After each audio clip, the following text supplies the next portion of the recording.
안녕하세요. LK MLS입니다. 자, 이번 시간 역시 3단원 다항함수의 적분법이고요. 17강, 이번에는 저번 시간 16강 정적분의 문제풀이까지 마무리하였고 3단원 마지막 개념인 정적분의 활용 파트에 대해서 함께 살펴보도록 하겠습니다. 제가 보기에도 오늘 내용이 가장 많은 것이라고 생각이 들어요. 먼저 차례를 보시면 겁나게 많습니다. 5파트가 되어 있고요.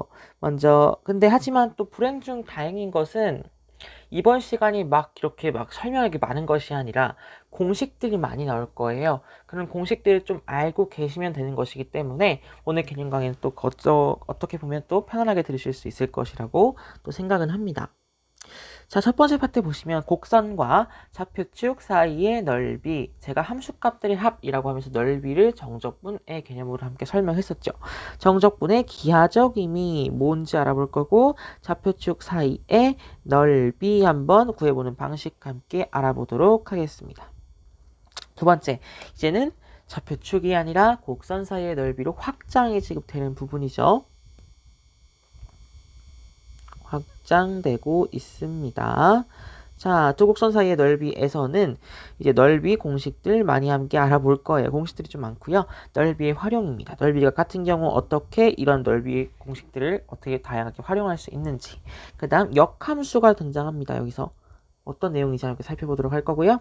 또 주기함수, 이제 특별한 유형인 거죠. 함수의 이런 주기함수는 주기가 있는 함수잖아요. 그렇죠? 삼각함수에서도 잠깐 다뤘었던 내용인데 이런 주기함수는 정적분은 어떻게 할 것인지 함께 알아보도록 하겠습니다. 자, 그 다음에 넓이를 구할 때 사용되는 특수한 공식, 저번 시간에도 함께 설명했었는데 15강에서 x축 이 두 점에서 만날 때 포물선과 직선의 서로 다른 두 점에서 만날 때 포물선과 포물선이 계속 확장해 나가고 있는 부분이죠. 그 다음 3차 곡선까지 함께 알아보도록 할 겁니다. 마지막 속도와 거리, 속도와 가속도, 이거 저희 도함수의 활용 세 번째 파트에서 했던 부분이에요. 거리와 속도의 관계, 그 다음에 실선 위의 위치 변화의 경과 거리 함께 알아보도록 하겠습니다. 이것도 특수한 유형들이고요. 또 자세한 문제 푸는 방법은 다음 시간에서 함께 살펴보도록 하겠습니다. 자, 그럼 첫 번째 개념 살펴볼게요. 곡선과 좌표축 사이의 넓이가 되겠습니다. 먼저 정적분의 기하적 넓이에 대해서 아셔야 돼요. 저번 시간에 정적분을 정해진 그런 적분이라고 했습니다. 뭐가 정해졌다고요? 정적분은 바로 범위가 정해진 그런 적분이라고 할 수가 있습니다. 범위가 정해짐. 그런 함수예요. 즉 범위가 정해졌기 때문에 제가 말씀드렸죠. 그 값이 뭐가 된다? 상수꼴로 나오게 된다. 부정적분은 함수꼴로 나왔지만 정적분은 이렇게 값의 형태로 나타나게 된다. 여기 보시면 함수 fx가 닫힌 구간 a, b에서 연속이고요. fx가 0보다 크거나 같다래요. 여기서 0보다 크거나 같다가 왜 붙었을까? 이걸 함께 고민해 보도록 하겠습니다. 왜냐? 함수가 있죠. 분명 여기가 a일 거고 여기가 b일 거예요. 자, 그 다음에 함수 y는 fx가 이렇게 위를 지나가고 있습니다. 이런 경우에는 상관이 없는 거예요. 왜냐? 어차피 fx 함수값들이 다 양수이기 때문이죠. 그렇기 때문에 얘를 뭐라고 해도 된다? 넓이라고 단정 지어도 되는 부분이라고 저번 시간에 설명을 했었습니다. 부가적으로. 그쵸? 하지만 fx가 이렇게 그려지는 경우도 있다고요. 를 지나가는 이런 함수값이 음수인 형태의 fx도 존재한다. 말씀드렸고요. 이와 같은 경우에는 넓이라고 치부해버릴 수가 없죠. 왜냐? 지금 함수값이 음수이기 때문에 어차피 함수값들의 합이니까 이 값은 뭐가 된다? 음의 값이 될 것입니다. 결과적으로 제가 더 정확하게 말하면 얘는 함수값들의 합을 칭하는 것이다. 제가 저번 시간에 말씀드렸던 것 같아요. 이것과 함께 참고하시면 될 것 같습니다. 넓이는 언제만 성립한다? 바로 함수값이 0보다 크거나 같을 때만 넓이라는 말이 성립을 한다라는 거 기억해 주시면 되겠습니다. 그래서 이 조건이 붙은 거예요. 0보다 크거나 같다. 정적분 범위가 a부터 b까지죠. fx, 델타 x는 곡선 y는 fx와 x축 및 두 직선 x는 a인 거죠. 이게 x는 a인 거죠. 그 다음에 x는 b. 로 둘러싸인 도형의 넓이 S와 같음이라고 할 수가 있습니다. 여태까지 뭐 배우면서 도형의 넓이를 구할 때 이런 건 본 적이 없잖아요. 그쵸? 곡선으로 둘러싸인 넓이. 그런 건 어떻게 풀이한다? 정적분을 이용하여서 넓이를 구할 수가 있다라는 거 개념 함께 잡고 가시면 좋을 것 같습니다. 또 그리고 여기서 함수 fx가 이렇게 양수에만 있고 음수에만 있지는 않을 거잖아요. 양수와 음수를 넘나들면서 함수값들이 막 있을 거잖아요. 그때는 어떻게 한다? 양수와 음수가 바뀌기 때문에 절대로 같이 한꺼번에 계산할 수가 없다. 양수와 음수가 동시에 있는 경우에는 그 구간을 범위로 나누어서 합쳐서 계산한다. 저번 시간에 배웠던 거 기억이 나시죠? 자, 그러면 다음 페이지 보겠습니다. 곡선과 좌표축 사이의 넓이이고요. 함수 y는 fx가 구간, 닫힌 구간 AB에서 연속일 때 곡선 fx와 x축 및 두 직선 x는 a, x는 b로 둘러싸인 도형의 넓이 s는 여기 나오죠. 뭐라고 했죠? 아까 무조건 함수값이 양수여야 된다. 그렇기 때문에 뭘 썼어요? 지금 바로 절대값을 사용했구나. 아주 적절한 표현이죠. 절대값을 사용을 하였습니다. 이렇게 해서 넓이를 아주 간단하게 표현을 할 수가 있다라는 것을 함께 알 수가 있었죠. 그래서 fx가 0보다 크거나 같은 부분에서는 fx가 나오는 것이고 fx가 0보다 작은 부분에서는 마이너스 fx가 나오는 거죠. 이렇게 나누시면 됩니다. 먼저 fx가 0보다 크거나 같을 때 a와 b 사이에서 그럼 뭐 아주 깔끔하죠. 그쵸? 왜냐? 다 양수에 있으니까 이 부분 그냥 넓이와 정적분의 값이 같은 거잖아요. 그쵸? 전부 다 양수일 경우에는 걱정하실 필요가 전혀 없습니다. 음수인 경우에도 절대 걱정하실 필요가 없죠.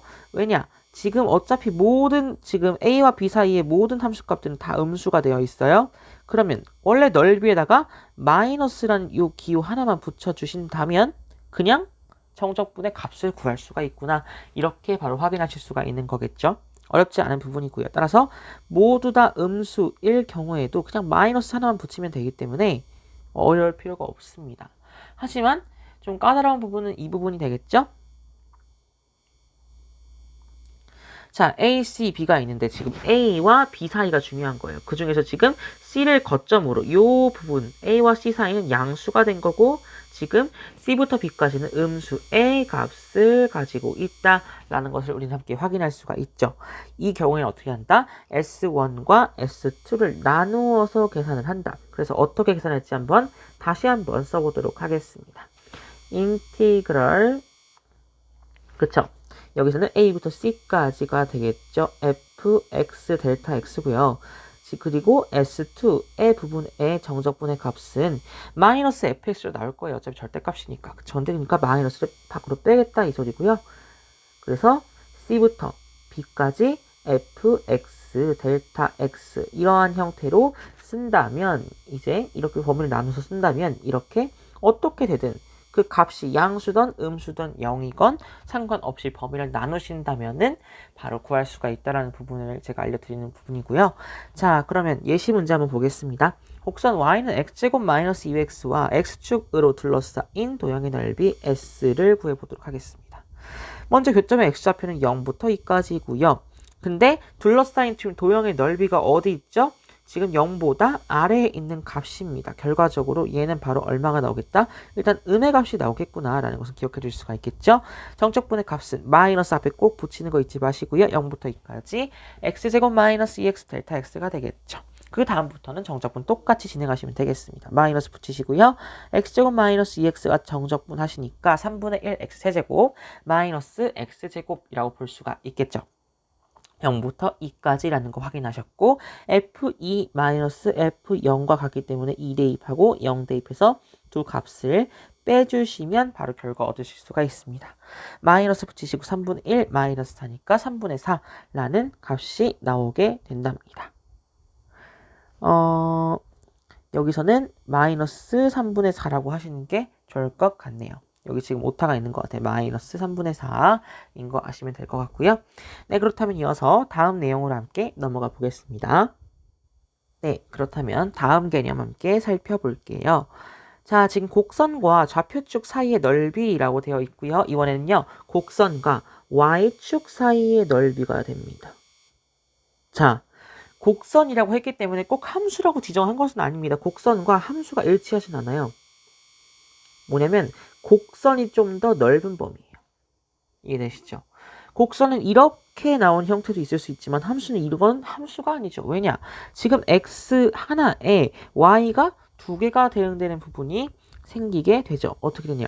예를 들어 이 부분이라고 한다. x가 여기는 뭐예요? 그러면 x의 값 하나인데 y의 값이 지금 세 개가 대응이 됩니다. 이러면 안 되죠. 함수는 뭐예요? x값 하나에 변수 y가 하나씩만 대응되는 관계를 바로 함수라고 할 건데 x 지금 하나에 y값이 세 개가 대응되기 때문에 얘는 함수가 아닙니다.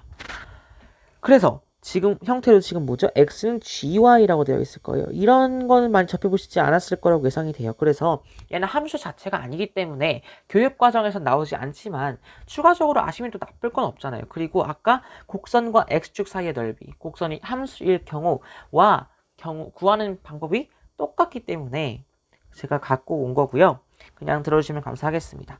뭐 이런 형태 gy, x는 gy라는 형태는 우리 이거 아시죠? x는 k, x는 삼수. 이때 y축과 평행한 그 직선 말하는 거예요. y축과 평행, x축과 수직인 그 직선의 x는 k꼴이라고 한번 저희가 배운 적이 있었을 거예요. 중학교 2학년 때 처음 배운 꼴인데 하여튼 그렇다고 하고요. 하여튼 이런 함수 또한 나타날 수가 있다. 얘도 역시 절대값 넓이니까. 그쵸? y는 c, y는 d로 둘러싸인 도형의 넓이. y축과 x는 gy죠. 절대값 붙여주시면 똑같습니다. 대신 델타 y죠. y에 대한 식이니까. 즉 여기서 gy가 전부 다 0보다 큰 범위 지금 다 양수 부분이다. 양수 부분인 경우에는 어떻게 하신다고 했죠? 그냥 계산해 주시면 된다고요. 그쵸? 그 다음에 음수인 경우에는 어떻다고요? 마이너스만 붙여주시면 챙기시면 된다고요. 그쵸?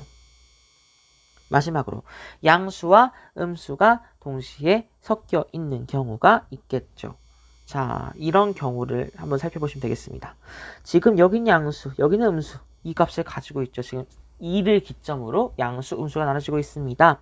그럼 양수 먼저, S5 먼저 계산한다면 인티그랄 C부터 E까지 G, Y, 델타 Y라고 쓸 수가 있겠고 마이너스 값이니까 마이너스 밖으로 빼고 2부터 D까지의 정적분인데 G, Y 그 다음에 델타 y 이렇게 써주시면 되겠죠.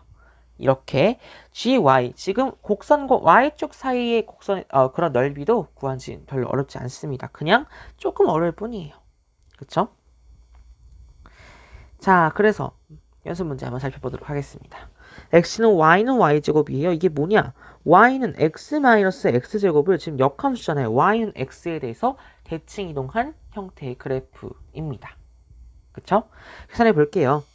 0부터 1까지 y-y제곱 델타 y죠. 왜냐? 얘 넓이 s는 지금 구해야 되는데 지금 뭐죠? 다 양수잖아요. 지금 안에 있는 값들이 함수값들이 그렇기 때문에 상관없이 그냥 넣으시면 될 것 같아요. 정적분 하시면 2분의 1y제곱 마이너스 3분의 1y제곱 0부터 1까지 이고요. 1 넣고 0 넣고 서로 빼주신다면 그 넓이는 6분의 1이겠구나 라는 것을 함께 알 수가 있을 것 같습니다. 네, 이 부분 별로 어렵지 않았고요. 두 번째 개념 살펴보겠습니다. 자, 이제 두 곡선 사이의 넓이라는 부분이 나왔습니다. 두 곡선 사이의 넓이 첫 번째 y는 gx가 같이 있는데 구간 닫힌 구간이죠. A, B에서 연속 뭐죠? A 이상 B 이하인 거 까먹지 않으셨죠? 이 부분이라는 거죠. 연속이고 두 곡선 y는 fx, y는 gx, 밑도 직선 x는 a, x는 b로 둘러싸인 도형의 넓이 s는 fx라는 요 함수에서 요 곡선에서 gx라는 함수를 빼시면 된다.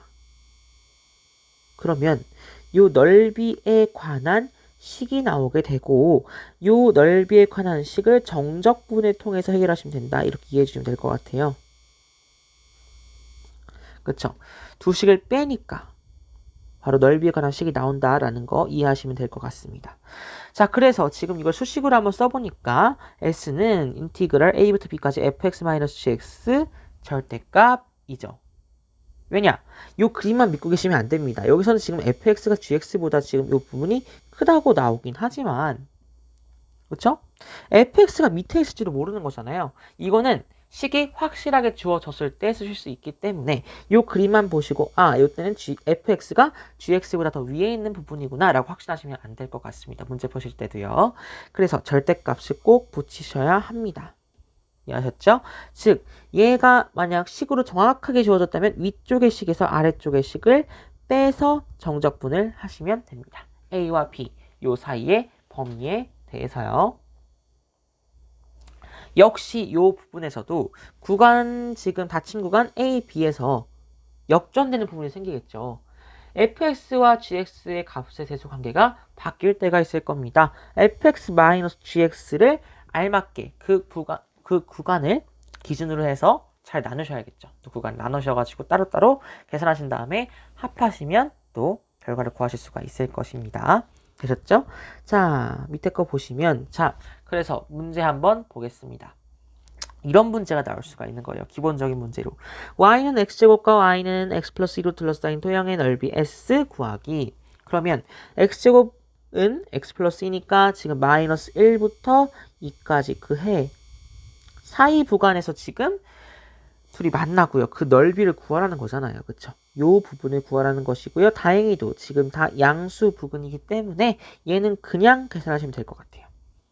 그리고 위쪽의 식 x 플러스 2가 더 위쪽에 있네요. 그 다음에 y는 x제곱이 더 아래쪽에 있는 구간입니다. 그래서 x 플러스 2에서 x제곱을 빼시는 거 잊지 말아주세요. 절대값을 씌우지 않았기 때문에 어떤 것이 위에 있고 구간에서 어떤 것이 아래에 있는지를 정확하게 판단해 주신 다음에 계산해 주셔야지 절대 실수를 하지 않습니다. 만약 바꿔 쓰시면 값이 음수가 나올 거예요. 아시겠죠? 자, 마이너스 1부터 2까지. 자, 적분하시니까 3분의 1 x세제곱 마이너스 플러스 2분의 1 x제곱 플러스 2x 마이너스 1부터 2까지. 자, f2 마이너스 f 마이너스 1을 계산하시니까 결과적으로 2분의 9라는 값이 나온대요. 결국 이 곡선 사이에 넓이가 2분의 9였다라는 것을 의미해 준다는 것 기억해 주시면 좋을 것 같습니다.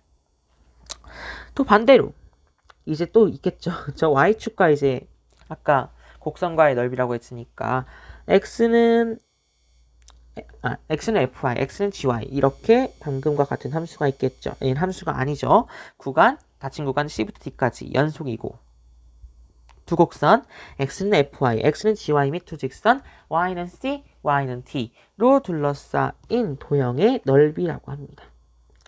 자, 그러면 얘는 반대로 어떻게 하겠습니까? 얘 아까는 위쪽에서 아래쪽이었으니까 얘는 오른쪽에서 왼쪽으로 지금 계산하시면 될 것 같아요. 얘도 역시 교육과정에 나오진 않지만 그냥 넣은 거고요. 참고만 하시면 될 것 같아요. 즉 결과적으로 제가 말씀드리고 싶었던 것은 오른쪽에서 왼쪽, 오른쪽이 먼저다. 위쪽이 먼저인 것처럼 오른쪽에서 먼저 뺀다. 왜냐? 그쪽일수록 더 x의 값이 커지잖아요. 큰 거에서 작은 걸 빼야죠. 그쵸? 그래서 차니까 양수가 나오겠죠? 그래서 결과적으로 수식으로 나타낸다면 s는 fy-gy의 절대값 역시 까먹으시면 안 됩니다. 이 그림에서도 어떤 것이 오른쪽에 있고 어떤 것이 왼쪽에 있는지 모르기 때문에 절대값 쓰시고요. 아마 x는 gy, x는 fy라는 식이 확실하게 주어졌을 때는 어떤 것이 오른쪽에 있고 어떤 것이 왼쪽에 있는지 확실하게 드러나겠죠. 그때는 오른쪽에서 왼쪽의 식을 빼주시면 되겠습니다. 어렵지 않으시죠? 그래서 문제가 없네요. 자, 그럼 여기까지 해서 두 번째 개념 마무리해보았고 이제 세 번째 개념 넓이의 활용으로 함께 들어가 보도록 하겠습니다. 네, 그럼 이어서 세 번째 개념 살펴보겠습니다. 넓이의 활용이라는 개념인데요. 이 개념은 너무 단순해서 제가 생규제를 주로 이제 학습할 때 쓰게 되는데 생규제에도 전혀 나와 있지가 않더라고요. 그래서 이 부분은 간단하게 지나갈 수 있는 부분이기 때문에 간단하게 설명하고 넘어가도록 하겠습니다. 먼저 넓이가 같은 경우입니다. S1하고 S2의 넓이가 같아요. 근데 두 정적분의 값이 지금 부호가 다르네요. 그러니까 절대값은 같은데 부호가 다르다라는 뜻이겠죠? 왜냐? 얘는 지금 전부 다 양의 값이고 S2는 전부 다 음의 값이기 때문이죠. 근데 절대값은 같다. 더할 거잖아요? 그러면 S1과 S2가 같다면 여기서 인티그럴 A부터 C까지 전체 fx, 델타 x 계산한다면 0이 된다는 거죠. 결과적으로 지금 x는 b죠. 이게 지금 x는 b를 기준으로 지금 어떤 거죠? 요 y는 fx란 요 함수가 대칭인 거잖아요. x는 b를 기준으로. 그쵸? 원점 대칭이죠. 원점 대칭. 그렇기 때문에 그러니까 b, 0을 기준으로 자꾸 헷갈리는데 헷갈리지 마세요. 자, b, 0을 기준으로 대칭이 되고 있잖아요. 그렇기 때문에 S1과 S2는 반대의 볼을 가질 수밖에 없고 둘을 더하면 절대값이 같기 때문에 0이 된다. 이렇게 이해해 주시면 될 것 같아요. 자, 두 번째. 여기 S1과 S2인데 S1과 S2도 넓이가 같대요. 그렇죠? 그렇기 때문에 S1과 S2의 넓이가 같으면 A부터 C까지 계산했을 때 fx에서 gx를 뺍니다. 그럼 0이 됩니다. 왜죠? S1이라는 것은요. 지금 인티그럴 A부터 B까지 지금 fx에서 gx를 뺀 거죠. 델타 x. S2는요. 그쵸? B부터 C까지 이번에는 뭐다? gx-fx. 왜냐? gx가 이 부분에서는 더 위에 있네요. 그쵸? 자, 그래서 이렇게 해서 델타 x라고 쓸 수가 있습니다. 어차피 S1과 S2 합한 게 지금 A부터 C까지 인테그럴 fx 플러스 gx예요. 둘이 합하시면 0 나오는 거 확인하실 수가 있으십니다. 이렇게 확인하시면 될 것 같습니다. 또 이제 역함수와 넓이의 관계라고 되어 있습니다. 역함수는 뭐죠? y는 x에 대해서 대칭인 함수, 즉 x와 y를 뒤바꾼 함수라고 볼 수가 있죠. 수화대로 나오는 부분인데 함수 fx의 역함수를 y는 gx라고 한다면 y는 fx와 y는 gx로 둘러싸인 도형의 넓이 s는 지금 이 괄호 알파 플러스 베타 x 마이너스 fx라고 합니다. 이게 왜 나왔느냐? 이것도 좀 쓰일 수가 있는 부분인데 어차피 지금 이게 역함수가 아닌 그냥 일반 함수였다면은 어차피 fx에서 gx를 뺐을 겁니다. 그쵸? fx에서 gx를 빼가지고 s를 잘 안 보이네요. 자, 인티그럴 알파부터 베타까지 fx 마이너스 gx 델타 x 이렇게 썼을 거예요. 물론 절대값 써야 되는데 fx가 위에 있다고 가정한다면 이렇게 되는 거죠. 이렇게 될 건데 역함수입니다. 특이한 경우예요. y는 x에 대해서 대칭이잖아요. 그럼 결과적으로 이 부분과 이 부분이 넓이가 같다는 것을 확인할 수가 있는 것이 대칭이니까 모양도 같고 넓이도 같고 결과적으로 넓이가 같기 때문에 이 부분 한 부분만 계산을 하신 다음에 2배를 해주셔도 상관이 없는 거예요. 그래서 x-fx 절대값 알파부터 베타 델타 x가 지금 어딜 의미하느냐? 제가 지금 빨간색 칠한 부분, 이 부분을 의미를 하는 거고요. 이만큼의 2배를 하시면 지금 파란색 제가 밑금치고 있는 부분, 이 부분 전체 넓이가 된다는 것을 확인할 수가 있는 거죠. 뭔 말인지 이해되시죠? 하지만 f 알파가 g 알파 같고 f 베타가 g 베타와 같아야 한다. 뭔 말인지 아시겠죠? f 알파가 g 알파 같고 요 교점, f 베타가 g 베타가 같다. 요 교점. 다 y는 x에 있는 점들이죠. 이렇게 확인하시면 될 것 같습니다. 또 그 다음에 주기함수의 정적분이라는 게 있죠. 주기함수는 현재까지 지금 수투 과정에서까지 살펴본 함수는 삼각함수밖에 없습니다. 자, 하지만 삼각함수 위에서 주기함수는 여러 개가 나올 수 있죠. 그 주기에 따라서 같은 모양의 그래프의 모양이 계속 반복되기 때문이죠. 그렇죠? 주기함수 모든 구간에서 연속이고 주기가 k인 주기함수는 y는 fx라고 할 건데 지금 a부터 a 플러스 k까지 그러면 k가 주기이기 때문에 지금 요 부분까지가 주기가 되겠네. 주기. 한 주기. 그쵸? 구간 닫힌 구간이죠. A부터 B까지 정적분의 값은 그 구간의 주기. K만큼 더한 A 플러스 K, B 플러스 K 값의 정적분의 값과 항상 같겠죠. 왜냐? 어차피 그래프의 모양이 똑같으니까요. 주기함수는.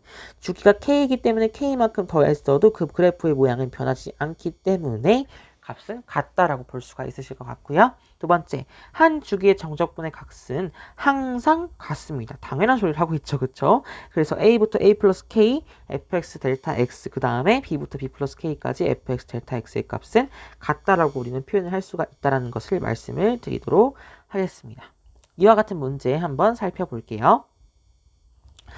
자, 넓이의 활용입니다. 자, 주기가 3인 주기함수 fx에 대해서 지금 인티그럴 0부터 1까지 fx 델타 x는 3분의 2, 0부터 3까지 fx 델타 x는 1이라고 합니다. 그러면 첫 번째로 3부터 4까지 fx 델타 x는 우리 구할 수가 있겠죠. 얘는 뭐죠?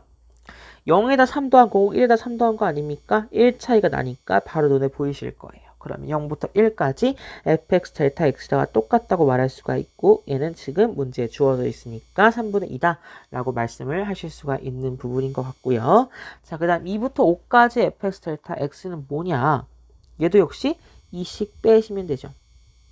3 차이 나니까 어차피 두 번째 조건을 쓰실 수 있을 것 같네요. 그렇죠? 0부터 3까지 나왔으니까 값 1이다 라고 주어진 값을 통해서 문제를 해결해 나가실 수가 있을 것 같습니다. 네, 그럼 이어서 다음 개념으로 살펴보도록 할게요. 네, 그럼 이어서 네 번째 개념입니다. 넓이를 구할 때 사용되는 특수한 공식. 뭔가 어려워 보여 이렇게 느끼실 텐데 전혀 그렇지 않습니다. 제가 저번 시간에 설명한 공식도 포함이 되어 있어요. 그쵸? 자, 먼저 넓이를 구할 때 사용되는 특수한 공식이고요. 포물선과 x축이 두 점에서 만날 때 라고 말씀을 드렸습니다. 포물선 y는 ax제곱 플러스 bx 플러스 c와 x축과의 두 점 알파 베타에서 만날 때 지금 포물선과 x축 사이의 넓이 s는 이렇게 나온다고 합니다. 뭔가 꼴이 익숙하지 않으세요? 저번 시간에 설명을 해드렸기 때문이에요. 그쵸?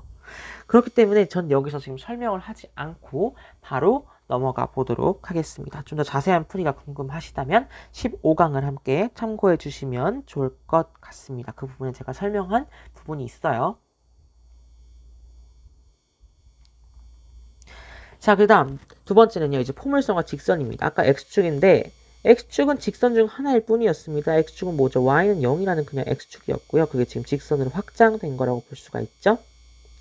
서로 다른 두 점에서 만날 때 y는 mx 플러스 n입니다. 그러면 어떻게 하시면 돼요? x좌표를 구하기 위해서 우리는 어떻게 합니까? 둘이 같다라고 놔두고 ax제곱 플러스 b 마이너스 mx 플러스 c 마이너스 n이라고 좌변으로 다 옮겨서 정리를 해버리죠. 요때 x좌표, 요 이차함수와 x축과 만나는 그 두 교점의 x좌표죠. 그 x좌표가 뭐다? 바로 이 교점의 x좌표가 같다라는 걸 지금 말씀을 드리는 거예요. 즉 알파 베타였다. 그럼 다를 게 없잖아요. 그쵸? 2차항의 개수가 a였고 2차 방정식 똑같이 나왔잖아요. 그쵸? 그렇기 때문에 공식은 역시나 똑같습니다. 단 2차 함수와 1차 함수가 있을 때 2차 함수의 최고차항의 개수를 따라간다. 이 a는. 그 점을 기억하시면 될 것 같습니다. 얘네들은 모두 적분, 정적분을 직접 이용하셔서 계산해보시면 직접 구하실 수가 있어요. 아니면 제 강의 참고하시면 될 것 같고요. 자, 그 다음에 이제 포물선과 포물선으로 이제 확장이 되는 거죠. 포물선이 두 개 있을 때는 어떻게 해야 될까? 뭐 이런 식으로. 자, 보시면 두 포물선 y는 ax제곱 플러스 bx 플러스 t와 y는 a 프라임 x제곱 플러스 b 프라임 x 플러스 c 프라임입니다. 자, 이 서로 다른 두 점에서 만날 때 교점의 x좌표를 알파 베타라고 한다면 얘는 알파 베타의 교점 어떻게 구하겠습니까? 두 2차 방정식을 빼서 구하겠네요. 그쵸? a 마이너스 a 프라임 x 그 다음에 좌변으로 이항시키면 되는 거죠. b 마이너스 b 프라임 x 플러스 c 마이너스 c 프라임은 0이 된다라는 거 확인할 수가 있습니다. 당연히 여기선 제가 지금 fx, y는 ax제곱 플러스 bx 플러스 t가 그 아래에 있는 함수보다 훨씬 더 크다고 가정을 한 다음에 들어간 거였기 때문에 절대값을 쓰지 않았습니다. 자, 그래서 2차 방정식 똑같이 만들어졌죠. 단 여기서는 2차 항의 개수가 뭐가 나왔죠? a-a 프라임이 나왔습니다. 그렇기 때문에 요 지금 공식에도 a-a 프라임이라고 지금 2차 항의 최고차항의 개수가 들어가 있는 거고요. 베타 마이너스 알파의 세제곱 6 나눈 것까지는 다 똑같습니다. 이렇게 보시면 될 것 같아요. 자, 이번엔 마지막 확장. 3차 곡선과 접선 사이의 넓이라고 했습니다. 3차 곡선 y는 ax제곱 플러스 bx제곱 플러스 cx 플러스 d와 그 접선 y는 mx 플러스 n 이 서로 다른 두 점에서 만날 때 교점의 x좌표를 알파 베타라고 할 거고요. 알파가 베타보다 작습니다. 이때 곡선과 접선 사이의 넓이는 어떻게 되겠습니까? 이제 3차 함수이기 때문에 이항에 주셔서 정리하시면 되겠죠? ax 세제곱 플러스 bx 세제곱 bx 제곱 플러스 c 마이너스 mx 플러스 d-n은 0에서의 교점이 지금 여기 알파 베타와 같다라는 것을 알 수가 있는 것이고요. 하지만 지금 3차 방정식입니다. 2차 방정식이 아니죠. 공식이 당연히 달라질 거고요. 저번 시간에도 설명을 해드렸던 공식이었습니다. 12분의 절대값 a 베타 마이너스 알파의 4제곱이 되겠죠. 역시 3차 곡선과 3차 곡선끼리 또 계산을 한다면 두 개 또 빼셨기 때문에 또 a 마이너스 a 프라임 뭐 이렇게 하고 똑같은 결과 얻을 수가 있겠죠.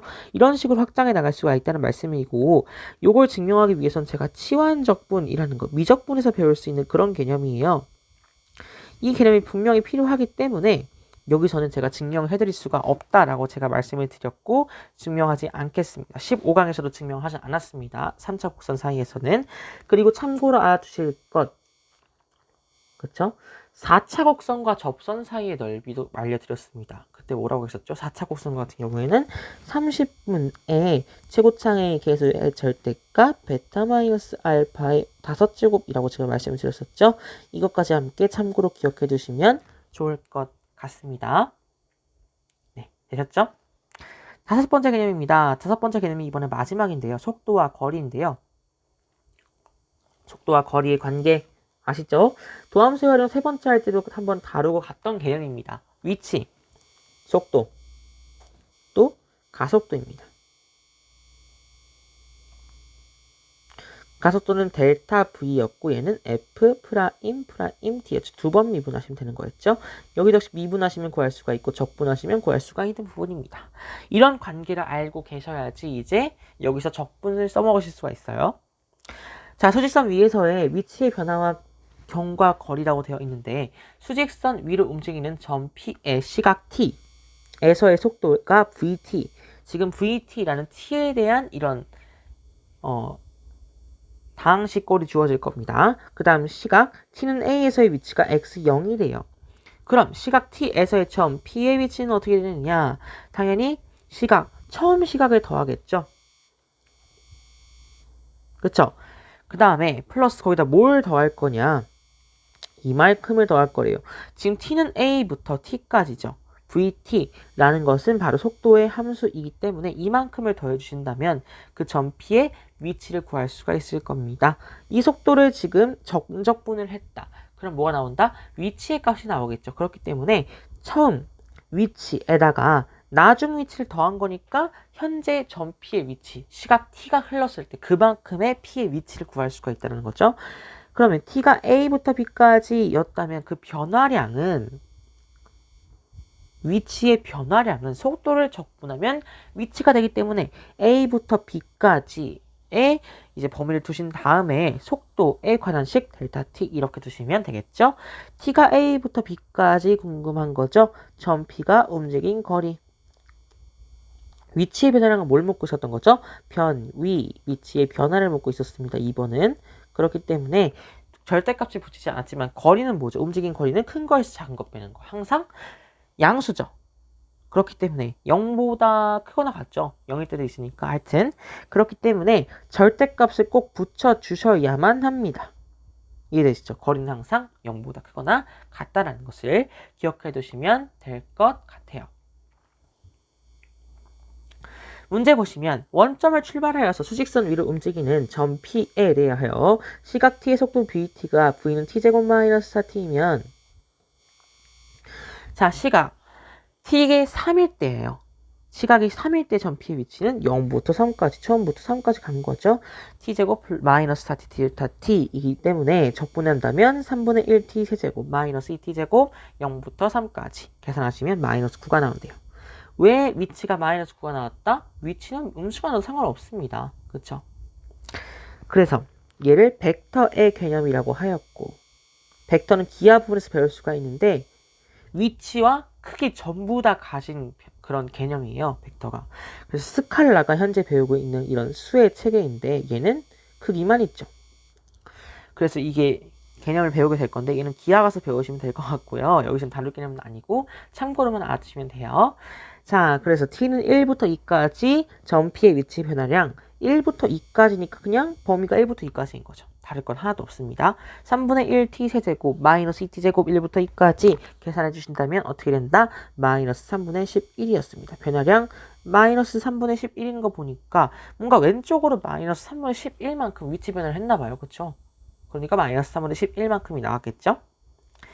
자, 그 다음 세 번째. 시각 t가 0부터 5까지 점 p가 움직인 거리입니다. 자, 여기 보시면 t제곱 마이너스 4t라고 되어 있는데 우리는 지금 vt가 양수인 걸 원해요. 왜냐? 움직인 거리니까 절대값을 써야 되겠죠? 그렇기 때문에 지금 요 부분이 지금 여기로 풍덩하고 올라온 거예요. 그렇죠? 이해되시죠? 이렇게 올라오게 된 것이고 0부터 4까지는 지금 모양이 똑같은데 4를 기준으로 지금 모양이 달라졌어요. 그래프의 모양이. 그렇기 때문에 이 부분은 나눠서 계산을 하셔야 됩니다. 0부터 4까지 하나, 4부터 5까지 하나 보시면 될 것 같아요. t제곱 마이너스 4t에다가 마이너스 붙였죠. 왜냐? t제곱 마이너스 4t는 원래 이 모양인데 지금 위로 떠 올렸으니까 그냥 계산한다면 음의 값이 나오겠죠. 결과적으로 마이너스를 앞에 붙인 다음에 계산을 하셔야 되는 겁니다. 그 다음에 4부터 5까지가 하나 있죠. t제곱 마이너스 4t, 델타 t 이렇게 구하시면 될 것 같아요. 그래서 이렇게 얘 각각 적분해 주시고요. 정적분의 값 계산하신다면 13이 나오게 되겠습니다. 왜 양수가 나왔겠어요? 거리잖아요. 항상 양수가 나와야 정상이죠. 따라서 여기까지 오늘 개념 살펴보았고요. 여기까지가 정적분의 활용 개념은 끝입니다. 별로 어렵진 않고요. 그쵸? 이런 공식들만 잘 알아두신다면 문제 푸는 대로 큰 어려움은 없을 것이라고 저는 예상을 하고 있습니다. 자, 여기까지가 마지막 페이지였고요. 오늘 강의도 마치도록 하겠습니다. 들어주셔서 감사합니다.